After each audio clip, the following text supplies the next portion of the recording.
Sebagai partai politik besar, golongan karya Golkar khususnya DPD Palembang berusaha untuk mendapatkan calon legislatif caleg yang berkualitas guna berlaga di pemilu 2024 mendatang. Oleh karenanya, para bacalek yang mendaftar di DPD Golkar Palembang kini tengah dilakukan survei oleh pengurus DPD Golkar Palembang dan juga mahasiswa. Nantinya hasil survei tersebut disampaikan oleh Sekretaris DPD Golkar Palembang, Ruby Indiarta, akan diumumkan pada akhir Maret. Selanjutnya nama bacalek yang diumumkan hasil surveinya akan ditetapkan sebagai calon legislatif di Partai Golkar Palembang.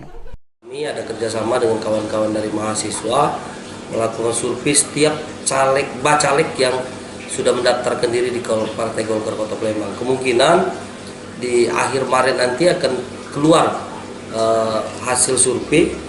Nanti akan muncul nama-nama bacalek yang akan diusung oleh Partai Golkar.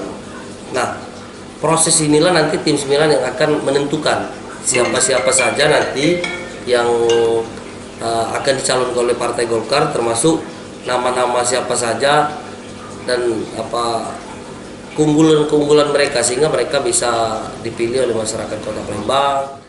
Hingga saat ini jumlah bacalek yang mendaftarkan di DPD Partai Golkar Palembang mencapai 100 orang lebih. Selanjutnya akan dikerucutkan menjadi 50 orang untuk dapat berkontestasi dalam pemilu legislatif 2024 mendatang.